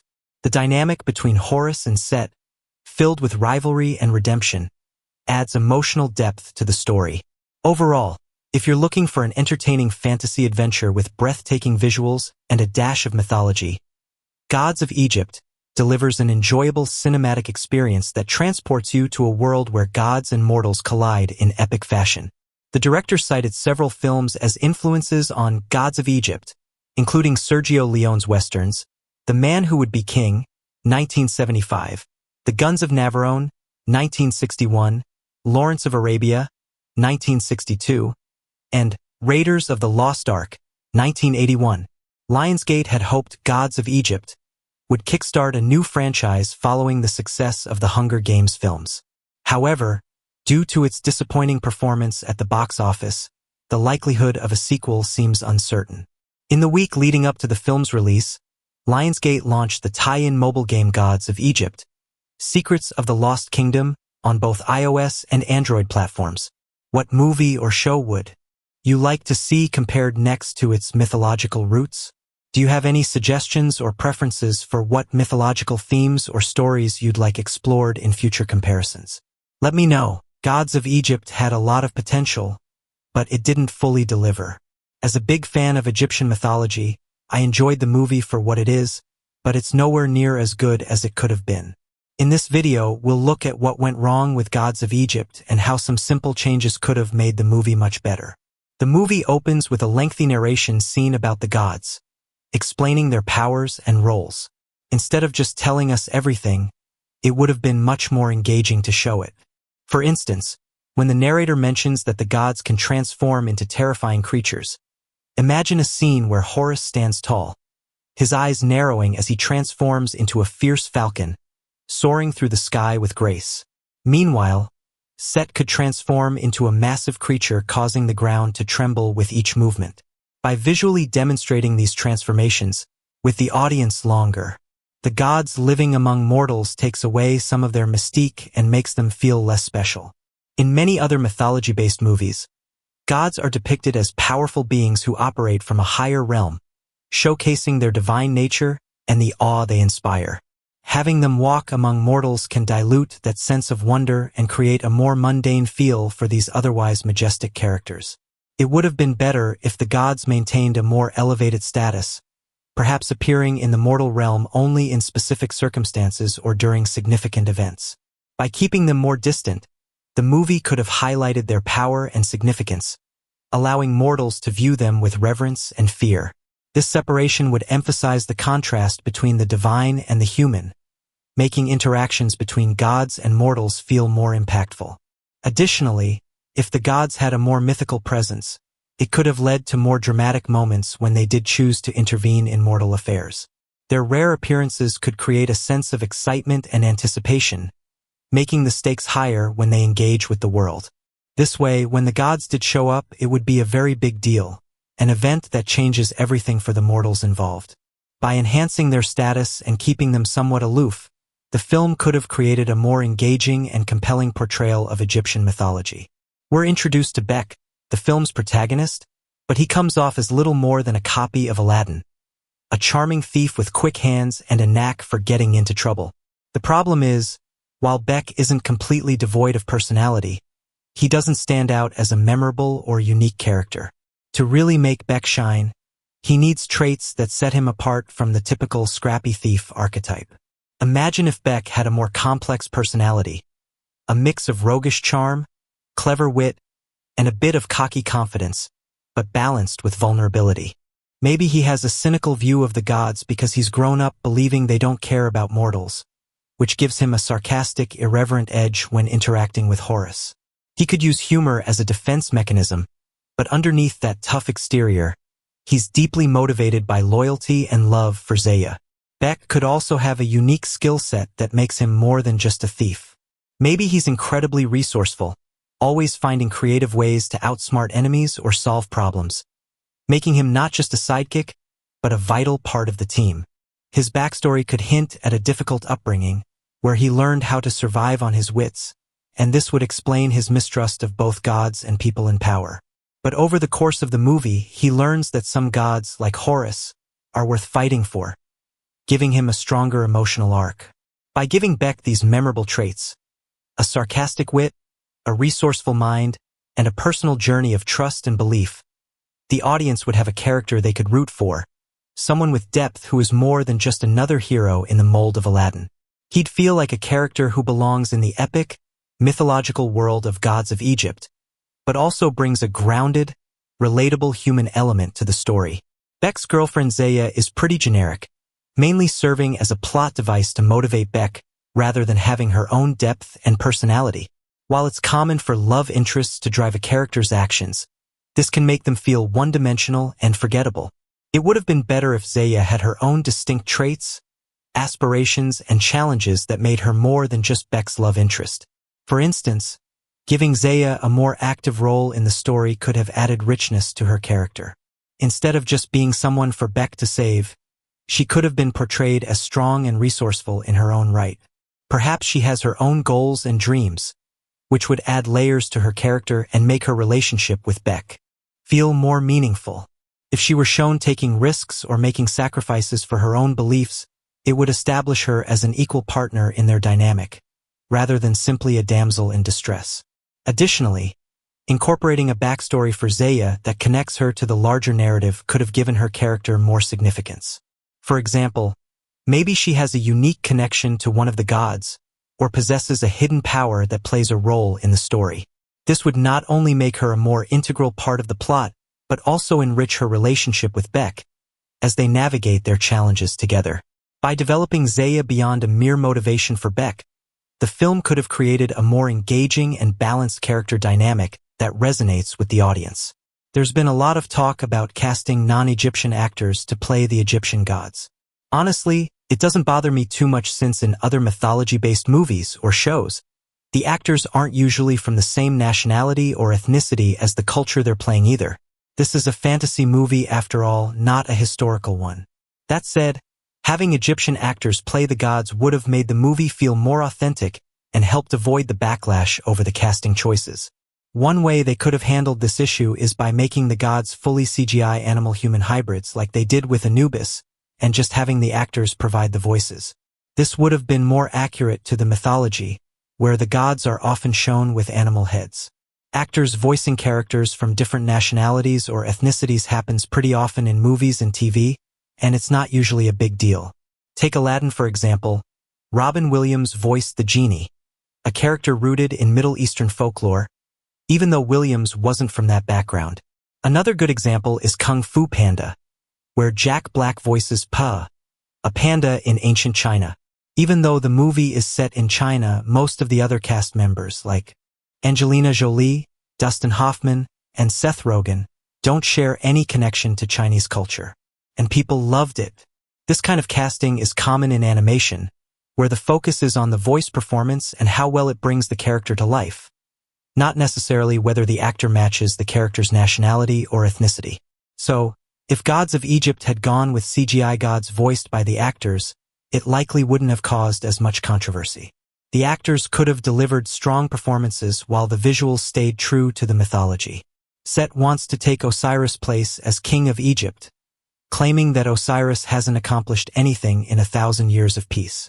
But the irony is, maintaining peace for 1,000 years is a huge accomplishment on its own.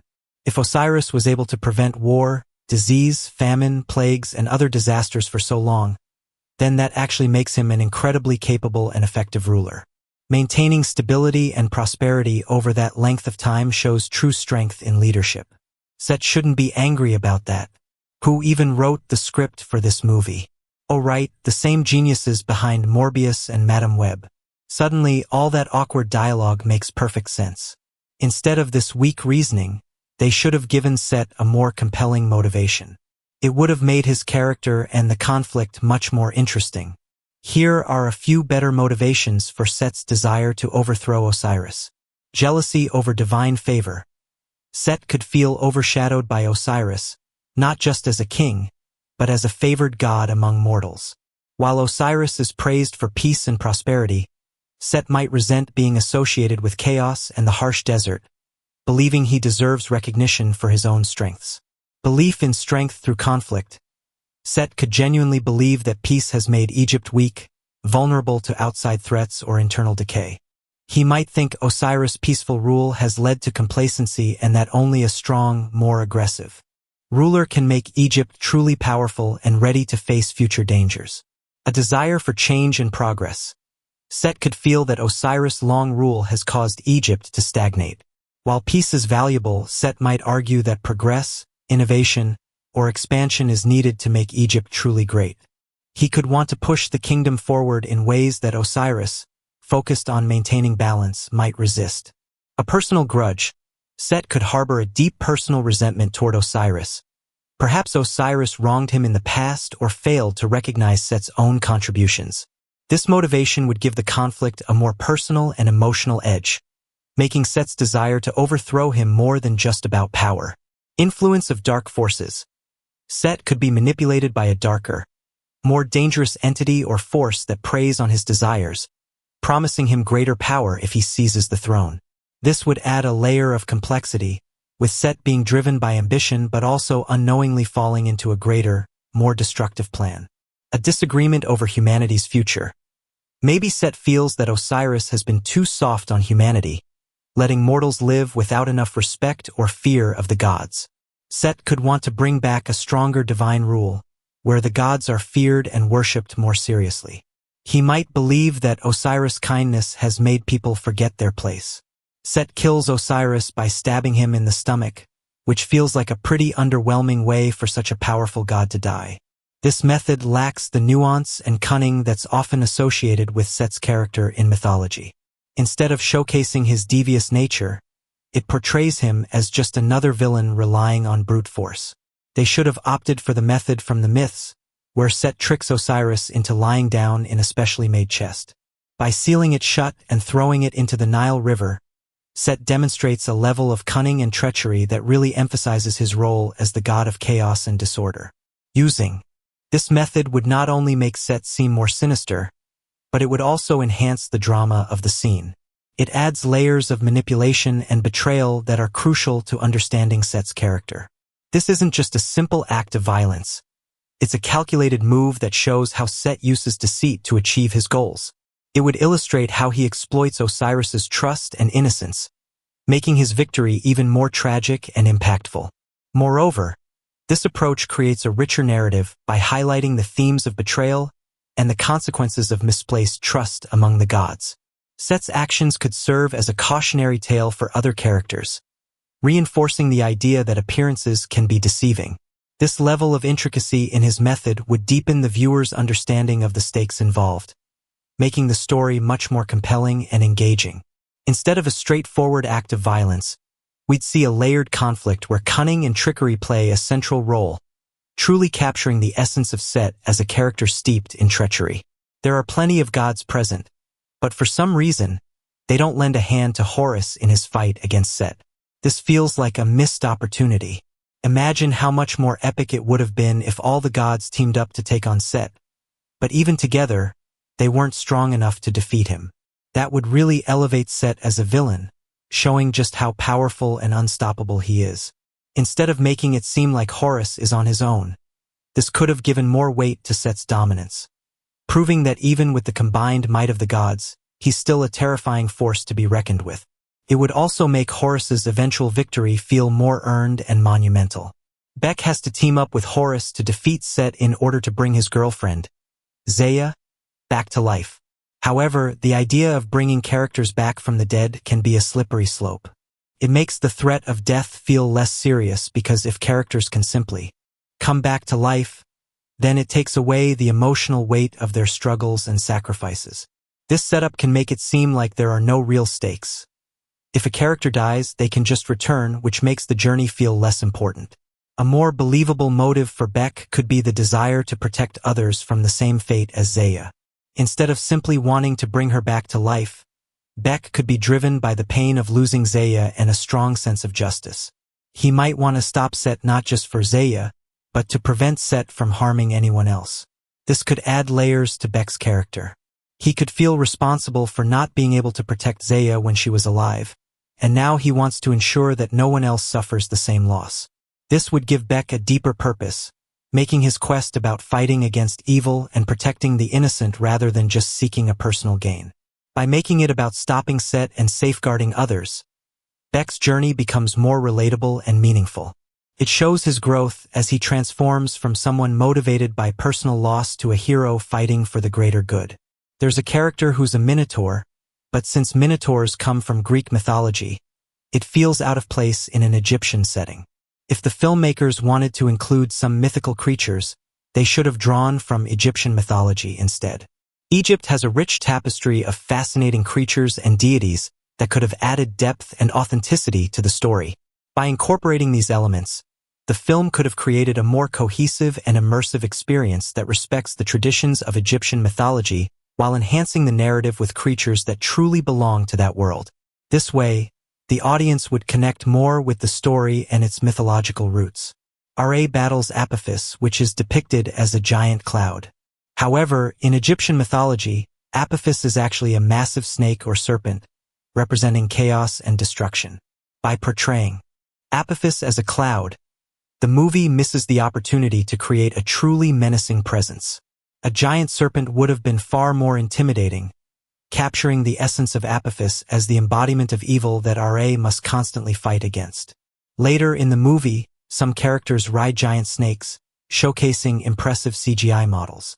This means the visual effects team already had the necessary resources to create a fearsome Apophis. By reusing those snake models, the filmmakers could have presented a powerful showdown between Ra and a true representation of Apophis, enhancing the overall impact of the story. Imagine a scene where Ra faces off against a colossal serpent, coiling and striking with lightning speed, creating an unforgettable battle that aligns with the mythological roots of these iconic characters. This change could have not only added excitement, but also provided a deeper connection to the mythology the movie is drawing from. Ra refuses to help Horus directly but does allow him to fill his flask with some divine water. However, this plot point ultimately goes nowhere, as the characters fail to use it effectively to put out Set's fire later on. This detour is a complete waste of time and it adds unnecessary complexity to the story. When crafting a narrative, it's essential to include only those elements that serve a purpose and advance the plot. By introducing the divine water without a satisfying payoff, the filmmakers create a sense of frustration rather than intrigue. Instead, this subplot could have been replaced with a more meaningful interaction or a tool that directly aids Horus in his struggle against Set. Streamlining the story in this way would help maintain focus and ensure that every scene contributes to the overall narrative, keeping the audience engaged and invested in the characters' journeys. Instead of the divine water, Horus could seek out an ancient scroll that contains lost wisdom about defeating Set. This quest could involve trials and encounters with guardians or spirits that test Horus's character and determination, ultimately leading to a significant revelation or strategy for his battle against Set. The snake fight is definitely one of the standout moments in the film. Visually, it's stunning. The massive serpents, the action choreography, and the special effects all come together to create a genuinely thrilling sequence. It's one of those moments where the movie really shines in terms of spectacle. However, while the scene is exciting, it doesn't actually move the story forward in any meaningful way. It feels more like an impressive set piece thrown in for the sake of action rather than something that adds depth to the plot or the character's journey. For all its visual flair, the snake fight could have been so much more impactful if it had real stakes or led to some sort of key revelation or turning point in the story. Instead, it ends up feeling like a detour that's fun to watch but ultimately doesn't contribute much to the overall narrative. To make the snake fight more meaningful, it could have been tied directly to the character's growth or the larger plot. For example, maybe Horus could have had to confront his fears or doubts during the battle, making it more than just a physical challenge. If the giant snakes were sent by Set, perhaps defeating them could have revealed a deeper part of his plan, giving Horus and Beck valuable information or a reason to keep pushing forward. This would have given the scene more weight, showing that overcoming these creatures was a necessary step toward defeating Set, not just a random obstacle. Another way to improve the scene could have been to raise the stakes for Beck. Maybe the snakes are protecting a vital artifact that Beck needs to retrieve in order to bring Zaya back. This would add an emotional layer to the fight, where Beck's personal mission is driving him just as much as the need to survive. It would also tie the scene back to his character arc, forcing him to take bigger risks for love and giving the audience a stronger reason to root for him during the fight. Finally, the snakes could have been linked to Egyptian mythology more closely. In the original myths, serpents often symbolize chaos, like the serpent Apophis, who threatens Ra.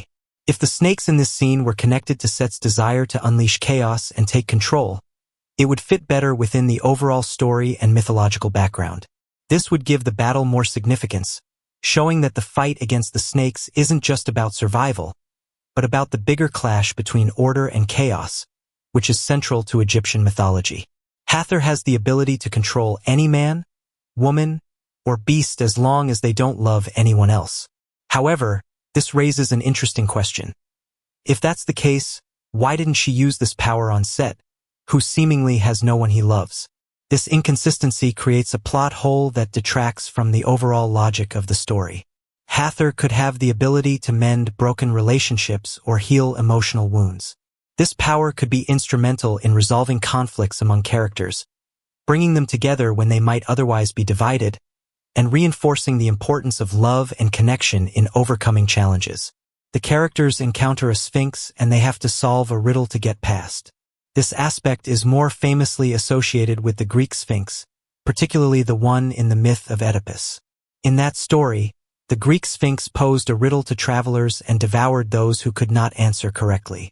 In ancient Egypt, sphinxes were generally seen as protective creatures, often guarding temples and tombs, and while they didn't primarily have a reputation for asking riddles, they were associated with wisdom and mystery. Instead of presenting a sphinx that asks a riddle, the characters could encounter a sphinx that serves as a guardian of a hidden temple. To gain entry, they must demonstrate their worthiness through a series of trials, such as showing bravery, intelligence, and teamwork. Each trial could be symbolic of a virtue associated with the gods, allowing the characters to grow and learn valuable lessons about trust and collaboration. When Thoth gets the answer wrong and is allowed to keep guessing, it takes away a lot of the excitement and tension from the scene. In a situation where stakes are high, like solving a riddle or facing a powerful guardian, having just one chance to get it right makes the moment much more intense. It forces the characters to think carefully and weigh their options before they answer. If Thoth had only one chance, the pressure would build as he considers his response. This could create a more dramatic atmosphere where every choice matters. It would show the audience that there are real consequences for mistakes, making the scene feel more urgent and engaging. By giving Thoth multiple chances, it feels less like a challenge and more like a casual guessing game. The danger and seriousness of the situation are lost. Instead, if he had to come up with the right answer on his first try, it would not only increase the stakes but also highlight Thoth's intelligence and wisdom as he carefully thinks through the riddle before responding. This change would add depth to the story and keep viewers on the edge of their seats, fully invested in the outcome. Set leaves the characters to die, but of course they manage to escape. It's a pretty typical villain move, and it doesn't make Set seem as clever or dangerous as he should be. It would have been so much more satisfying if, instead of Set just walking away and assuming the characters are doomed, they had outsmarted him and found a clever way to escape on their own. This could have been a great moment to showcase the intelligence and resourcefulness of Horus and Beck. Maybe they trick Set into thinking they're defeated or use some kind of hidden knowledge or artifact to turn the tables on him. This would not only make the characters feel more capable and proactive, but also make their victory feel earned, rather than something handed to them by the villain's arrogance. It would also make Set a more intimidating villain, since the heroes would have to actively outthink him rather than just wait for him to make the classic mistake of leaving them alone. The scene where people in the afterlife offer various items to be weighed against a feather strays from the core elements of Egyptian mythology. In traditional beliefs, the heart holds a central place in the afterlife judgment process. According to the myth, the heart of the deceased is placed on one side of the scale, while the feather of Ma'at, the goddess of truth and justice, is placed on the other. This weighing of the heart is crucial because it determines whether the soul is worthy of entering the afterlife or faces annihilation. By having characters present items instead of their hearts, the scene misses an essential aspect of Egyptian beliefs about morality and the soul. According to these beliefs, the heart of the deceased is weighed against the feather of Ma'at, the goddess of truth and justice. This weighing of the heart is crucial because it determines whether a soul is worthy of entering the afterlife or faces annihilation. The heart represents a person's thoughts, deeds, and moral character, making the judgment deeply significant. By incorporating the heart into the scene, the filmmakers could create a more profound moment that emphasizes personal integrity and the consequences of one's actions in life. Rather than offering random items, characters could reflect on their lives and what their hearts carry: love, regrets, and choices.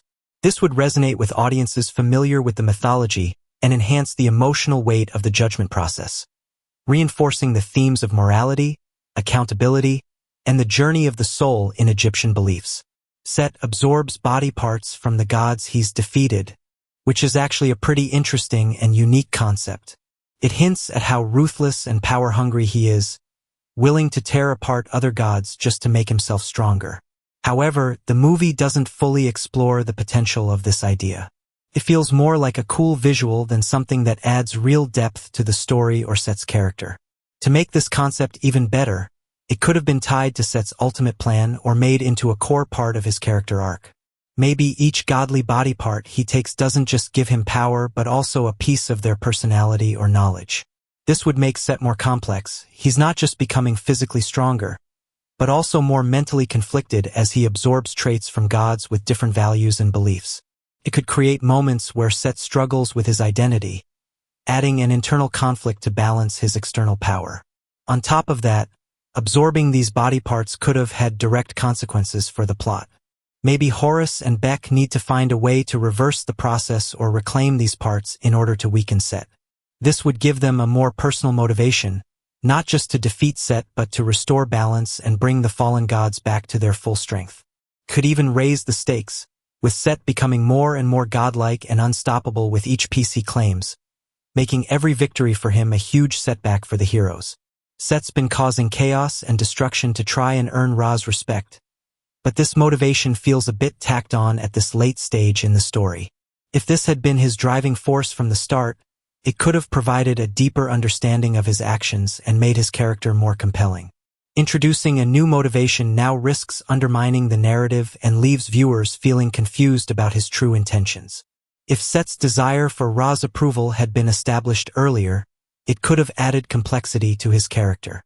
Instead of being portrayed solely as a villain bent on chaos, we'd see a god struggling with feelings of inadequacy and jealousy. This longing for acceptance could create a more nuanced conflict, where his actions stem not just from malice but from a desperate need for validation. It would make his rivalry with Osiris and Horus more poignant, as they represent the approval and respect he craves but feels he can never attain. By developing this motivation earlier in the story, the filmmakers could have crafted moments that showcase Set's internal conflict and maybe even moments of vulnerability.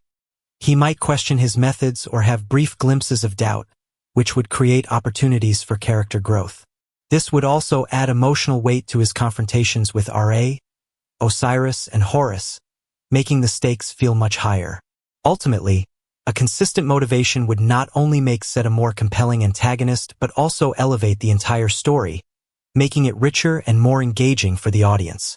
Set's main goal is to live forever. However, his choice to kill Osiris doesn't make much sense if he wants to achieve this. Under Osiris' rule, Egypt was a peaceful place. By getting rid of Osiris, Set disrupted that peace and created chaos, which only leads to conflict and suffering. If Set truly wanted to create a lasting legacy and secure his own immortality, it would have been smarter for him to support Osiris rather than destroy him. Osiris's peaceful reign allowed people to thrive and live without fear. On the other hand, Set's actions bring wars and chaos, which only make it harder for anyone, including himself, to achieve a lasting place in Egypt's history. Instead of trying to take over, Set could have sought a way to work together with Osiris to keep Egypt stable. By causing turmoil, he only makes enemies and undermines his own goal of living forever. In the end, Set's quest for immortality becomes self-defeating. Turns out that Horus could have transformed all along, even without his other eye. He just needed to believe in himself and realize his true purpose was to protect his people. This plot twist feels pretty disappointing because it suggests that Horus had the power within him the whole time but just didn't know it. It makes his journey feel less significant, as if his struggles and challenges were all for something he could have done from the start. Instead of Horus simply needing to believe in himself to unlock his transformation, a more intriguing plot twist could involve him discovering that his powers are linked to the bond he shares with the people he protects. Throughout his journey, he could face trials that test his understanding of leadership and sacrifice. For example, while battling Set, Horus could realize that his ability to transform isn't just about him. It's about the collective strength of his people and their faith in him. When he's on the brink of defeat, Horus could have a moment where he taps into the energy and courage of those he's fought to protect, which allows him to transform into a more powerful form. This moment of unity would emphasize the importance of community and show that true strength comes from the connections we build with others. This twist would not only deepen Horus's character but also highlight themes of teamwork and selflessness, making his victory more impactful. Rather than relying solely on his inner belief, Horus's transformation would stem from understanding his role as a leader and the sacrifices he's willing to make for his people. This plot twist would create a richer narrative and provide a satisfying resolution to his character arc. Horus beats Set even though he only has one eye and Set is enhanced with the body parts of the other gods. This outcome feels a bit unrealistic, given the circumstances. It would have been better if Horus's victory came with a more believable struggle that highlighted the stakes of their battle. Instead of defeating Set easily, he could have faced significant challenges, showcasing the true power and cunning of Set, which would make the eventual triumph much more satisfying. For instance, if the fight had pushed Horus to his limits, it could have underscored his growth as a character. Maybe he initially struggles to find a way to outsmart Set, relying on clever strategies or unexpected alliances instead of brute strength.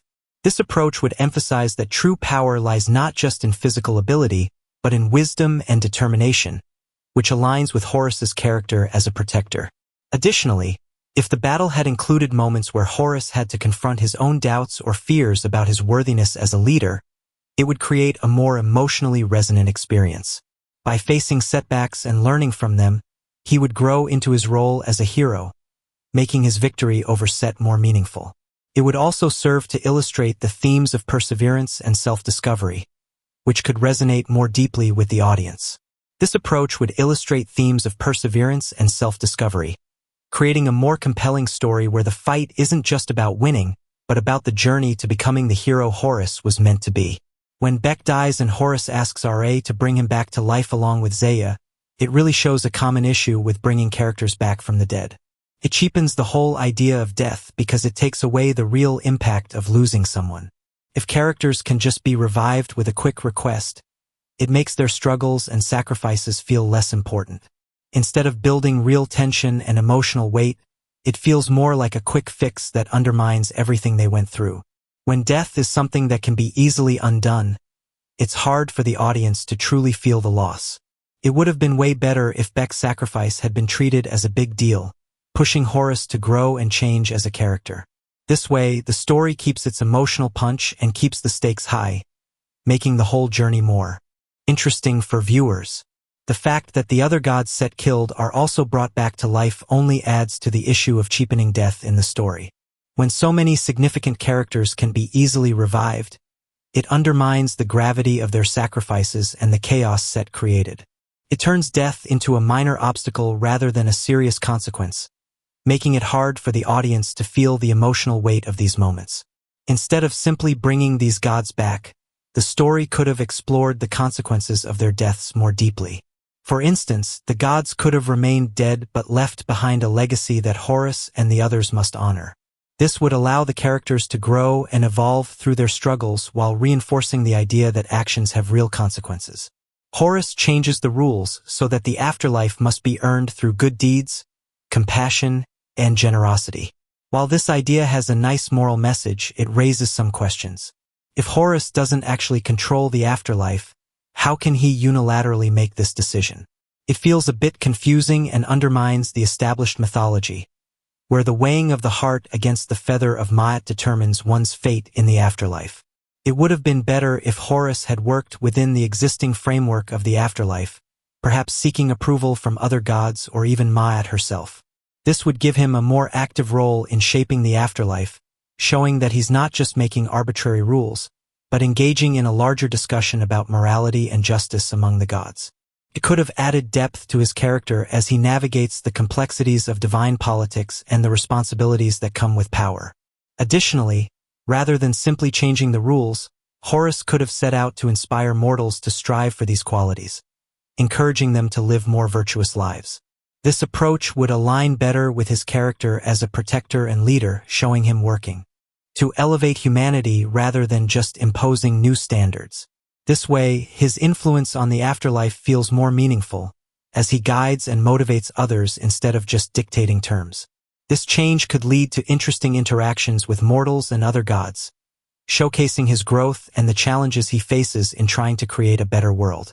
The movie ends on a cliffhanger as Horus sets off to rescue Hathor, which feels pretty unsatisfying. Ending on such an unresolved note can be frustrating for viewers, especially since it seems unlikely there will be a sequel to continue the story since the movie flopped. It leaves audiences hanging without any closure, making it hard to feel fulfilled by the journey they've just watched. It would have been better if the film had wrapped up the main storyline while still leaving room for potential future adventures.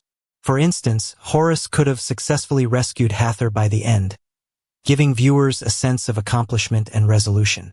This would allow the story to conclude on a high note, showcasing Horus's growth as a character and the strength of the bonds he's formed. Alternatively, if they wanted to hint at future adventures without leaving viewers in suspense, they could have included a teaser for new challenges ahead. For example, after rescuing Hathor, Horus and Beck could learn of a new threat looming over Egypt, giving a sense of continuity while still providing a satisfying conclusion. This way, the audience leaves feeling like the story has come to a meaningful end, while still being excited about what could come next. And those are some ways I would fix Gods of Egypt. What do you think? Did I get it right? Or do you have even better ideas? I'd love to hear your thoughts on how you'd improve the movie, whether it's changing the plot, characters, or visuals. Drop your suggestions in the comments below. Also, what movie or show would you like to see me fix next? Let me know which films or series you think missed the mark and deserve a second chance. Don't forget to like, comment, and subscribe for more deep dives and movie fixes. Your support helps me bring more content your way, so stay tuned for the next one.